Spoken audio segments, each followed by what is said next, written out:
നാടിനെ നടുക്കിയ ഈ അപകടത്തിൽ അത്ഭുതകരമായാണ് അജ്ന ഷെറിൻ രക്ഷപ്പെട്ടത്. അജ്ന ഷെറിനോട് തന്നെ നമുക്ക് കാര്യങ്ങൾ ചോദിക്കാം. എന്താണ് മോളെ സംഭവിച്ചത്?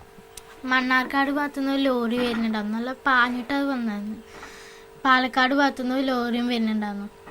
മണ്ണാർക്കാട് ഭാഗത്തുനിന്ന് ലോറി വന്നിട്ട് ഞങ്ങളുടെ ഇവിടുന്ന് ചെരിഞ്ഞു. അപ്പോൾ അതിൻ്റെ മുമ്പിൽ കുറേ കുട്ടികളുണ്ടായിരുന്നു. അവർക്കൊന്നും പറ്റില്ല എന്നറിയില്ല.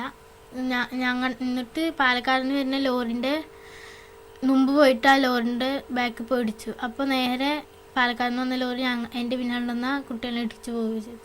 നേരെ മുൻവശത്തുനിന്ന് വന്ന ലോറി വണ്ടി ഇടിച്ചപ്പോൾ നിങ്ങളുടെ നേർക്ക് വന്ന് മറയുകയാണ് ഉണ്ടായതല്ലേ? അപ്പോൾ ഈ മോള് ആ ഭാഗത്തേക്ക് പെട്ടെന്ന് ഓടി മാറാൻ പറ്റി? ഞാൻ അവരിൽ നിന്ന് കുറച്ച് ഗ്യാപ്പ് കിട്ടിട്ടായിരുന്നു. അപ്പോൾ എനിക്ക് അങ്ങോട്ട് മാറാൻ പറ്റി. തിരിഞ്ഞു നോക്കിയപ്പോഴത്തേക്ക് ഈ ലോറി മറിഞ്ഞു കഴിഞ്ഞിട്ടുണ്ടായിരുന്നു. ഞാൻ തിരിഞ്ഞു കഴിഞ്ഞപ്പോൾ ആ ലോറി ആണ്ട് മറിഞ്ഞിട്ടുണ്ടായിരുന്നു. അപ്പോഴാണ് ഈ നാട്ടുകാരെല്ലാം കൂടിയാണ് ആ സമയത്ത് മറ്റേ എതിർ ദിശയിൽ വന്ന ലോറി ഇടിച്ചപ്പോൾ അപ്പം തന്നെ ആ ഭാഗത്തൊക്കെ ആളുകൾ കൂടി നിൽക്കുന്നുണ്ടായിരുന്നു. അപ്പോൾ ആൾക്കാർ കൂടിയിരിക്കണം. ഇർഫാനാൻ്റെ ഉമ്മ അവിടുന്ന് അവൾ ഇടിക്കണ കണ്ടപ്പോൾ തന്നെ അവളുടെ അമ്മ അവിടെ നിന്ന് ഓടി വരുന്നുണ്ടായിരുന്നു. ഇർഫാനാൻ്റെ അമ്മ അവിടെ വീഴാനൊക്കെ പോയിട്ട് അവിടെ നിന്ന് ഓടി വരിക ചെയ്തത്. കണ്ടപ്പോൾ തന്നെ ഇർഫാന വിളിച്ച് കരയൊക്കെ ചെയ്തു.